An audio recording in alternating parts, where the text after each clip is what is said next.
I got you. Bad girl. Is it bad that I never made love? No, I never did. But I shouldn't have had I want you to. stop it.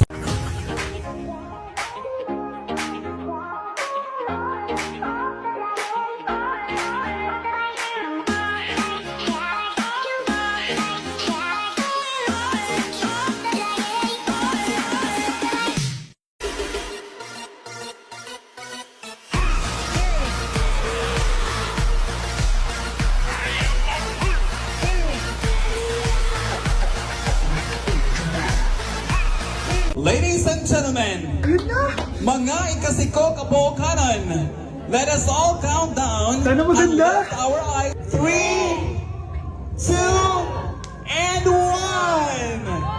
Ayan, this signals that the spirit of the season has a... Magkano budget dyan? 500 pesos? Okay, class. What is the difference between your and your? Ma'am. Yes, Samantha. Your is a possessive adjective indicating ownership, while your is short for you are. Very good. Basic. Alam ko naman yan, pabida ka lang magtaas ng kamay. Next question. Ano ang pagkakaiba ng nang at nang? Ako ma'am. Okay, Scarlett. Ang nang ay nagpapahiwatig ng pagmamayari, ang nang ay nagpapahayag ng paraan o panahon. Tama! Mahusay ka, Scarlett! Sobrang dali lang naman ang tanong eh. Next question. 10 points ang makakasagot neto. What is the biggest organ of our body? Ma'am ako, ma'am!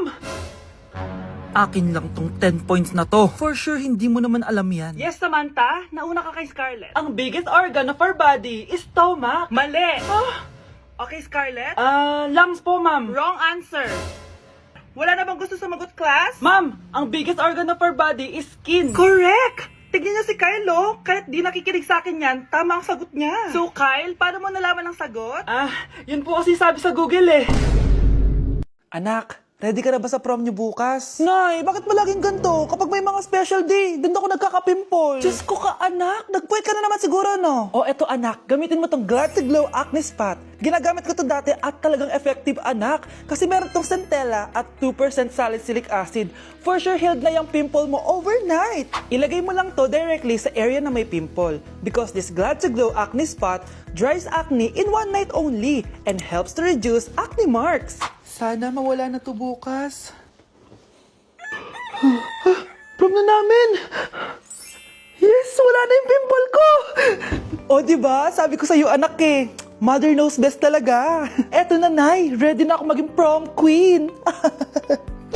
Excited nga ako ngayon kasi may pupuntahan tayong event. Dito nga pala yun sa EDSA Shangri-La. Oh, grabe naman, napaka-fresh ng person na yan, oh. Bago nga pala mag-start ang event ay uminom muna kami. Ay, hindi pala kami umiinom. So naglaro muna kami kasi sabi nila may mga prizes daw kapag nanalo kami. Syempre, sino ba namang ayaw ng prize, diba? Grabe, ang dami ko na-meet ng mga influencers dito. Nakakaaliw din yung mga pinapalaro nila sa amin. Akalain nyo yun, nanalo tayo dahil dyan may prize tayo, syempre. At alam nyo ba, i-reveal na ang bagong endorser ng Game Zone. At for sure, kilala nyo siya. At ayan na nga, nag-start na yung event at ang gaganda ng mga nagpa-perform. At eto na, nireveal na ang official logo ng Game Zone. At para sa big reveal, si Meme Vice ang bagong endorser ng Game Zone. Grabe, nakaka-starstruck talaga siya. Parang dati lang napapanood ko lang siya sa TV. Kaya naman congrats Game Zone at Vice ganda. Nag-enjoy talaga ako ngayong gabi at tignan nyo naman, napakasarap ng pagkain. Eto nga pala yung mga ka-seatmate ko guys, sobrang pogi at gaganda nila, grabe. At sobrang babait din. At syempre, in-enjoy na namin yung buong gabi. Tara, samahan nyo ako yan, Box, ang mga pinadala ni Game Zone. Unahin na natin dito sa kulay red. Ang laman nito ay ang mga makeup na galing sa Vice Cosmetics. Next naman na yan, box natin na yung kulay black. Grabe naman yung packaging nito, napakamamahalin. Charan! Ayan, grabe, may pa-wine pa sila at wine glass. So yun lang naman at matutulog na ako guys. Good night, bye! Hala, bukas na pala pasahan nito. So ano na balita ng revision ng thesis natin, Samantha, ha? Babe, ano ba? So ano na balita sa revision ng thesis natin, Samantha, ha? Hala, di ko pa nagagawa yung thesis namin. Nagka-emergency kasi. Sus, emergency? Kasama mo lang naman jowa mo. Tanggalin kita sa group dyan eh. Patay, lagot ako neto, babe. Paano niyan tayo? Ay, mga bes, huwag tayo mag-away-away ha. Kumalma kayo. Sabayin niyo muna ako ha. Jopay. Kumusta ka na? Huwag ka nang mawala. Ngayon. Teka, si Scarlett ba yun? Dadalhin kita sa aming bahay. Promise, ang ganda ng boses mo, be. Di tayo aalis tayo. Sa tunay na mundo. O, diba? Kumalma rin kayo. Ang fun kasi magkanta-kanta dito sa bus. Tapos, nakakaaliw pa yung mga filters. Buti na lang talaga, magaganda yung mga boses natin, mga bay. Truly! Wala pang ginawa sa Scarlett, oh. Ikaw, Scarlett! Nasaan yung Harris mo, ha? Ay, sorry. Wala din pala ako. Wait lang, gagawin ko na, ha? Sorry na. Pwede ba?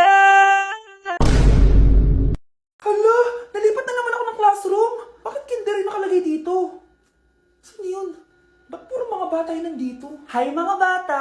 Ang lesson natin ngayon ay addition. Sino dito ang makakasagot ng 1 plus 1? Ang dali naman ng lesson dito. Ah, ma'am, 1 plus 1 is equals to 2. Correct! Mga bata, 5 claps para kay Scarlett. Hindi niyo ba alam yun? Mga bata, science na tayo ha? Ilan ang planeta sa solar system natin? Ba't walang nagtataas ng kamay? Ah, ma'am, there are 8 planets in our solar system. Correct! Siguro nag-a-advance reading si Scarlett. Lo, ba't parang walang alam yung mga kaklase ko? Okay, tatatakan ko ng star sa kamay ang makakasagot neto. What are the primary colors? Ha? Ba't ang dadali na subject dito? Last sem, nag-research lang ako eh. Ma'am, the primary colors are red, blue, and yellow. Wow! Mukhang may magiging top 1 na tayo ah. Hala, mukhang magiging top 1 pa ako dito. Ah, namali siya ng classroom. Scarlett Iha, namali ka daw ng classroom, oo. Lumipat ka na lang dun sa grade 12. Ano? Siya ba'y napunta sa kinder? Alright, may bagong dating tayo, class. Miss, pwede mo bang sagutin itong nasa blackboard? Ano yan? Madali lang yan. Madali? Sir, babalik na lang pala ako sa kinder. Buti ba doon magiging top 1 ako? Bye! Hello, nalipat na naman ako. Nasaan na naman yun? Ha? Kailan pa nag-aircon sa classroom namin? Alamig. Class, bring out your iPad and Apple Pencil. Mag-lecture tayo, okay? Kopyahin niyo yung nasa projector. Ano daw? iPad na gamit ngayon? Grabe, ang yayaman naman ng mga tao dito. Ah, ma'am, pwede mo ba ako magsulat sa notebook? Ha? Wala kang iPad? Class, di ba nasa school requirement natin na dapat may iPad kayo, okay? So, babalik ka na sa nanay mo. Di na uso yung notebook dito. Wala naman kami pambili nun eh. Oh, class, i-share nyo naman kung saan kayo pumupunta tuwing weekends. Ah, ma'am, nasa Japan po kami tuwing weekends kasi malamig dun tapos may snow pa. Ma'am, sa Paris po kami. Nandun po kasi yung Eiffel Tower tapos sila mami po kasi mahilig mag-shopping dun eh. Lu, ang bongga naman ng mga to. Oh, ikaw Scarlett. Sa kwarto ko lang po, ma'am. Kailangan po ba umalis? Hindi naman. Siguro mas gusto ni Scarlett yung nagpapahinga siya sa magandang kwarto niya. Class, magkukulak ako ng class funds ha? 1,000 each student lang. Ha? 1,000 yung class funds dito? Ma'am, card po yung mode of payment ko. Sure, patap na lang. Ayan. Ma'am, ako din po card. Ayan, okay na. Wala na akong pera. Ma'am, pwede ba ako bumalik sa dati kong school? Ang yayaman kasi ng mga tao dito eh. Ay, ganun ba? O sige, i-drop na lang kita ha?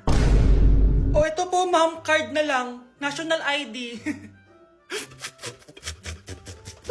Annyeonghaseyo! Guys, sobrang lamig! Nasa Korea na ako! At syempre, ano pa bang gagawin natin? Titikim tayo ng convenience store snacks! Guys, hulaan nyo kung nasan ako, walang ganito sa Pilipinas.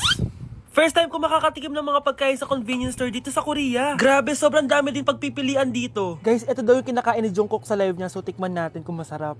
Guys, simula bata daw si Jungkook, ito yung favorite niyang iniinom, so tikman din natin. Hala, si Jungkook! Akala ko na hospital ka. Resurrection, ang muling pagkabuhay. Annyeonghaseyo! Hala ka, may Korean guys, oh. May mga hotdog din, no? Tikman natin yung mga hotdog nila kung masarap. Guys, may nakita ako, matcha siya na pandesal, tas may ulam siya sa loob. Tikman natin kung ano lasa.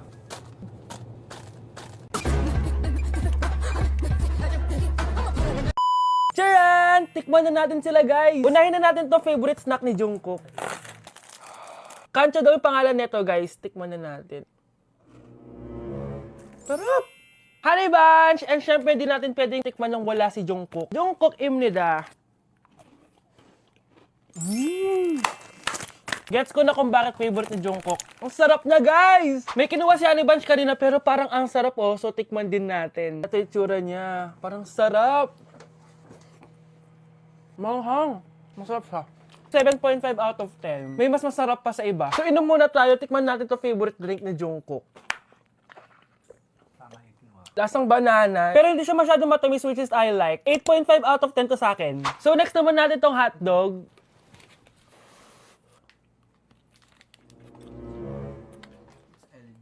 Ano yung lasa? Hindi ko siya gusto, guys. Weird na lasa niya. 3 out of 10 lang to sa akin. Hindi ko siya masyadong gusto. Next natin tong dried pusit. So, ganito yung itsura niya, guys. Matigas siya. Sobrang tigas. Baka niluluto pa to. Eh, grabe. Alam mo yung mga ginangat-ngat ng aso? 1 out of 10, hindi ko siya nakain, tapos wala rin siyang lasa. Next natin to matcha na siopaw na may ulam sa loob. Unang kagat, guys. Akala ko sobrang dami laman, di siya katulad ng picture, oh. Pero masarap siya. Alam ko yung kalasa niya, yung bola-bola, ganun. I'll give it 8 out of 10, kasi masarap naman siya. Second to the last natin, itong curry crispy roll. Curry? Ah, may curry nga talaga siya. Ganito yung tsura niya, guys.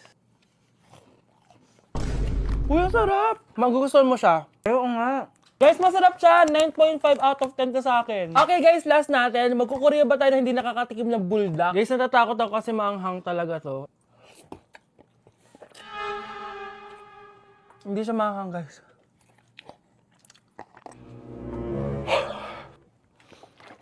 Bibigyan ko to ng 8 out of 10. Masarap naman siya kasi sobrang anghang niya.